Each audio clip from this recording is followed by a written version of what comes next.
Okay. So I think we're good to go here. So thank you everybody for joining us today for our Spotlight Thursday. I am talking today with Alexandra, who Alexandra is a branding and marketing strategist, but with a background in architecture and interior design. So really interesting background. And I guess, of course, for those of you that don't know me, my name is Lori. I am a business success coach, and I help entrepreneurs and aspiring digital nomads to reach their goals of entrepreneurship and to build scalable remote-based businesses. And like I said, we want to talk a little bit with Alexandra here, more about her background. We're going to talk today about branding in more detail, and also about imposter syndrome, which for many of us entrepreneurs is something that we have not only dealt with, but deal with sometimes on a daily basis. And it's something, as a coach, that I talk a lot about with my clients, and that I wanted to just kind of talk a little bit more about with Alexandra. So Alexandra, first, if you can start by just giving us a little introduction about yourself, your background, your company, all of those good things. Of course. Thank you for having me. I'm finally glad that I'm on here. And the topics that you brought up are very, very important topics. I mean, I'm pretty sure once we start talking about them, people realize like, oh boy, I've gone through this too. But a little bit about myself, because there's a lot. The split of it is, and why I kind of transitioned a little bit, and I'm kind of straddling technically kind of both worlds between architecture, interior design, and marketing and branding, is that I started realizing I always questioned between the two, like what was the difference? There was always a disconnect, but they both intrigued me at the same time. And after thinking a little bit about it, how I even got into branding and marketing from the career that I've created in architecture and interior design, I started realizing that architecture and interior is essentially a visual representation of branding, but in a different world, right? It's a physical one, it's a tangible one. So from that, I just became more interested in the psychology behind it, how is that applied to other aspects of our life? And that's how the whole marketing and branding kind of just spurred for me. And it has been an ongoing process. I'm actually working on establishing and launching my firm to do exactly that. So to TBD. That's a little bit about me in the aspect of where I am right now. There's, I have an entire career of about 10 years experience just in architecture, but that's not the topic on hand right now. But, awesome. So, as you said, you are just starting your, business. Well, you have clients already, but you're really starting to bring your own brand into its own. Right. So I guess I'd like to talk a little bit more about what that experience has been like for you, from the time you started to where you are now. And again, talking about imposter syndrome and what that's been like for you, like as an entrepreneur, you are an established architect and designer and you have this background, but do you still feel like you face these feelings, and what is that like at the beginning versus where you're at now? That's a really good question. I'll just say the past 2 years have been the most awakening, like at least eye-opening for me, and it is because of what you just said. I've had a career path, go to school, get a job, get an internship, boom, job, and then the hierarchy within the corporate world too. You achieve to a certain point, so there's always like a stepping stone in the traditional method, if you want to call it that. But I started realizing the imposter syndrome, and I didn't even know this was a thing. When I started really finding myself asking, like, I got lucky, or oh my God, I don't belong here, like this is weird, and it had nothing to do with my qualifications. It was just that I felt like I didn't have anything to contribute yet. But then I started researching it, and some friends talked to me about it. And personally, I started realizing like everybody else, a good percentage of people are doing this. And I looked it up. 70% of people are going through this silently. So I started looking it with a whole different like lens, because I started doing things. I started realizing that I'm not the only one feeling this. I'm just, it's all internal. And the only reason it even comes up, to be honest, is because of a new environment. So, starting my own company and doing it by myself is very much aligning with that. Like, do I belong in this realm? Should I be here? Should I not be here? And the more I read, the more I educated myself personally, the more I became more comfortable, and I got over the learning curve, and I became more confident. But everybody's different. I'm not an expert here. I can only speak to myself, but it took a while, and I'll say this, it took a while to identify what the triggers were. Like for me personally, they were perfectionism. Like coming from the background that I come in, and everything has to be, to a T, to a certain dimension, otherwise it doesn't get built right, et cetera, et cetera.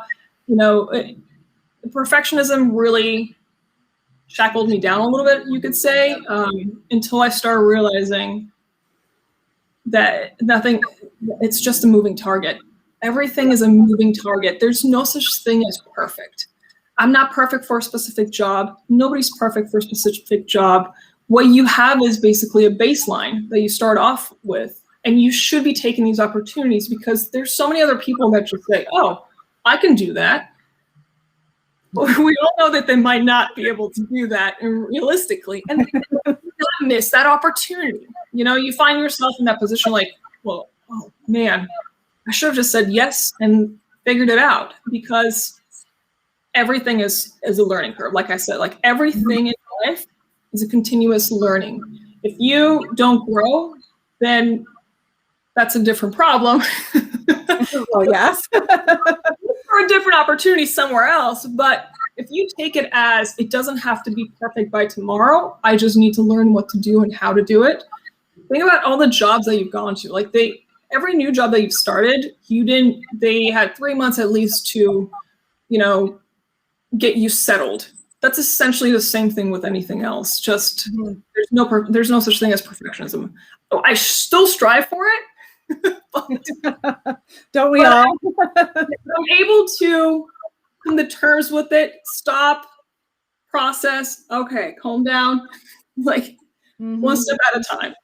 But that's a personal, everybody's got their own journey. Yeah, and you're so right about everything that you just said, because we all do have our own journey though, but we all experience, as you said, 70% of people are dealing with this. It's not something that a lot of people talk about, and people just struggle in silence with, trying to figure this all out for themselves, which is a big part of why I wanted you to talk about your own experience and just to talk about it in general. Because, like I said, I work with clients, on a one-on-one basis, and we talk about it all the time, but then when they're talking to other people outwardly, they're not having these conversations, and you think you're alone. And it actually ends up driving a lot of people to just give up because they think they're not good enough. And like you said, the perfectionism, and if it's not perfect, they compare themselves to others and say, well, if other people can do this better, why am I even doing this? And then they give up on their dreams,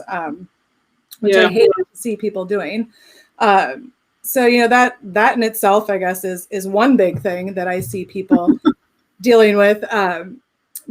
But, it holds you back, and it makes you overthink. And then essentially, instead of just starting and doing, it holds you back, because if you never start, you'll never be able to get over that. And the only way that I found to be able to get over that is to talk about it with others that have gone through it. And honestly, to come to terms that I've made progress. Like this, I'm meant to be here. I'm meant to do this. I can do this. And that confidence needs to get built in. It just gets built in. The more you do, but if you don't start, you're not going to get there. It trips you up, right? Because it's like, what, the chicken or the egg? Like, well. Like you just have to do it and know that you're going to fail and you're going to make mistakes. But so does everybody, right? I mean, when it comes down to it, we're all in the same boat here.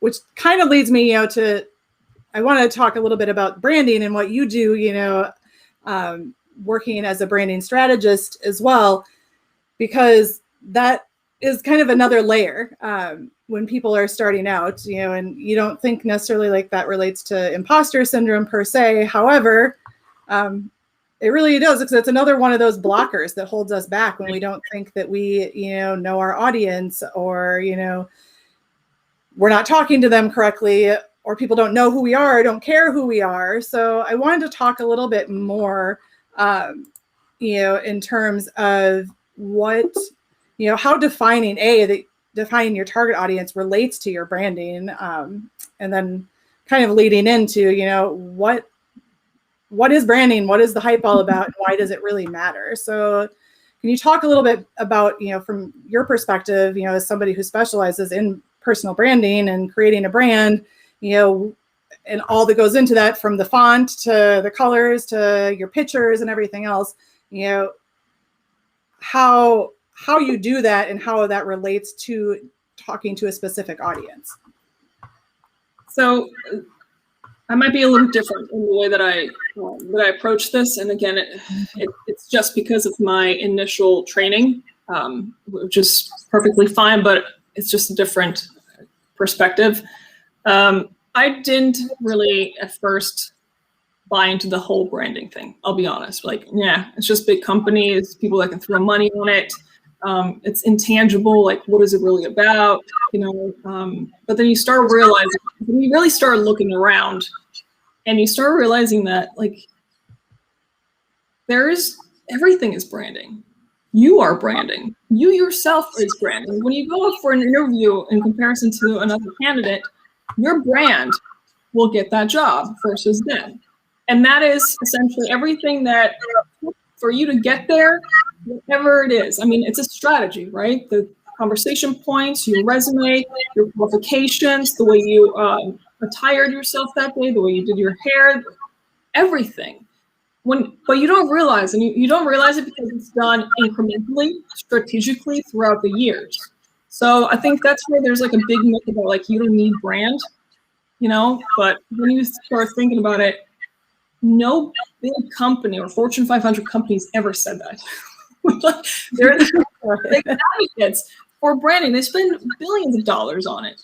And that's because they've realized that they're talking to a specific demographic, their perfect client. And that perfect client, they're being very consistent if you see it everywhere else. From time to time, they'll switch it up, like every 10 years. But essentially, the message is clear, the direction is clear, it's just pivoting. And it's pivoting the emotions, it's pivoting everything else that goes along with the same core, understanding from the beginning, then to their already established clients.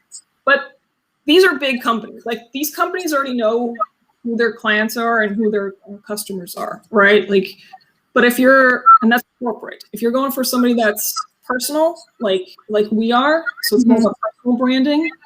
For that point, when you start from scratch, there's a lot to learn. I mean, think about it when you were in high school and you were just figuring out, you probably tried emo, you probably tried, like, who am I? What am I doing? Same kind of assessment here, except that you will have a clear direction because there's a bunch of things you should establish before you even get down to the visuals. So branding isn't necessarily just visuals. It's everything. It's everything that encompasses it. It's the way you talk. It's what you say. It's how you say it. It's to whom you say it. It's where you say it. Everything is so encompassed in this kind of like overall strategy that it then speaks to the correct clients. Like, it speaks to your clients. I will say that even though all of this is just general knowledge, my twist on it is that I like to reverse engineer it because I like to know where I want to go. As in, I want to know a direction. And by that, I don't mean like I need from A to B. There's no way it's a linear path. There will never be a linear path. But if you are able to look at yourself and the company that you want to have and the type of work that you want to do and how often you want to do it, I can like share a bunch of information on that. It's that then you reverse engineer it and you find the service and the clients and where they are and how you can actually, what you can actually provide to them, so how you can be beneficial and solve their needs, and then approach it in that direction versus, I think that's a great client, let me see how I can tangibly help them. If you reverse it, in the long run, you will be happier. And you will find yourself not having to change your branding that often or revamp, every couple of years, because you've kept with this like consistency and alignment, if you want to call it that, from the beginning. Because it's almost like you're true to yourself. Right. Which a lot of people don't think about, because they just say, oh, I'll work with Facebook ads. Like, okay, do you like Facebook ads, or do you just find that there's a demand for it, do you want to, 5 years, is that where you want to be? And then all these questions really come back to you, and you start realizing, this is my brand. Like, this is what I stand for, this is what I can provide, this is how I'm going to do it, and here's a full strategy for it. So there's obviously the finite stuff, but overall, I just like to think about the person that's going to be doing the job as well, and not just the client. Because you want to have a happy relationship between the two. Yeah, I mean, well, you're right, because you should have something that you are, as an entrepreneur, something that you are passionate about, and your brand should represent you to a point. While also appealing to your target audience. And when you can mirror those and, just really align those, that's when you know that you've found the right niche for you, and that you can do something. And then it just, going back to the imposter syndrome again, that is where ultimately, when you have that confidence in your brand, it's just one more level of confidence where you can feel like, okay, I know what I'm doing. I look legitimate. People are going to take me seriously. I can do this. Am I wrong? No, you're because it's also from the point of view, it helps you clarify your trajectory. It really does. And it's not that it's fraudulent. It's just that it keeps it clear, because we all know, in an entrepreneur's mind, we are all over the place. Yes. So very true. Exactly. So I'm sure that if you think about it, when you bumped into other people's like Instagrams or other things, you see them overstretching or doing different things, or you got to somebody's website, you're like, I don't understand what this is about. There's like four to three different call to actions here. What are they about? What's their mission? Who are they? You start to be able to not understand who they are. So from an entrepreneur's point, it helps you keep that clarity. So you keep a message clear visually and verbally and aesthetically, and and even in the missions that you create. But from the other point is that the more consistency you create, the more clients, when they come through, they have an emotional connection. They have a clear understanding. There's less for you to have to clarify. If you have to tell somebody what you do and how you do it, it's too much. It's, you haven't done a clear enough job in identifying the brand itself. But the idea is that a stranger could be able to look at your brand and who you are, and I clearly identify in seconds, okay, this is how they can help me.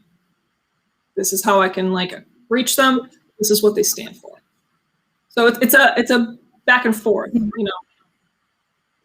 Awesome. So, with all of that said, that was great information. And, I hope everybody's really taking this in, because we have a lot of new entrepreneurs, especially, in our Instagram community and our Facebook group. So everybody out there, make sure that you are taking notes on everything that Alexandra has told you here. And if not, we'll have a recording available later as well. But, kind of just parting words, kind of going back to everything. If you were to have to give somebody, like yourself, even, as a new entrepreneur, with the knowledge that you have of going through that yourself and being someone who, specializes in the branding side of things, what is one piece of advice that you would give to others that are just starting out? Ooh. Ooh. Hear this one, huh? There's two, and that's just because if you're really at the beginning and you're trying to start off, do your research. I mean, do your research, but don't just do the research. Like, don't just accumulate research. Identify it to yourself in your life. Like, make sure that, let's say you're looking for a new opportunity, you know, to go on your own or to start your own firm or whatever. Yes, there's plenty of data on the internet that says this is hot right now. But is it for you? Does it speak to you personally and how you live and how you do and what you do? You know, it also has to match that. And I would say once you find that, don't get married to it. Test it out, but make sure that you're consistent. Because the biggest thing I've seen, and I've done it too, is that within a month or two, you deviate really quickly because like, oh my God, it didn't work. It's not instant. Yeah. A lot of people think that it needs to be instant. And this is a long game. It just is. There are obviously ways to see if you're on the right track, just, you know, engagement and opportunities, and if you're even talking to the correct people or not. So those are things you should pivot, but stay the course and maintain consistency. There is obviously a point that you should stop and try something different, but that's a very serious case, and there's plenty of like information on that out there. But I would just say stay consistent and test things out. Don't test out multiple things. You'll never know until you try. Yeah. So, well, with that said, that is great advice to go on, and yeah, just consistency, testing, data, see what works, right? So thank you, Alexandra, for all of that valuable insight. You know, if you guys want to hear more from Alexandra, definitely let us know. We would love to have her back. And if you are interested in some branding, also want to just let everybody know on the Instagram side that we have opened up our Facebook community and would love to have you join there. There is going to be some exclusives that we drop to our Facebook community, whether it's freebies or, you know, new articles or valuable resources such as Alexandra. So if you are interested, go ahead and join our Facebook group. You will find a link in my bio on Instagram. And for those of you who are on Facebook, if you're not following us on Instagram, come check us out. Thank you very much, Alexandra. Thank you for having me. Being here. And yes, I look forward to our next conversation. I love talking about this stuff. So anytime. All day, every day. Okay, awesome. Thank you so much. We'll talk to you soon, everybody.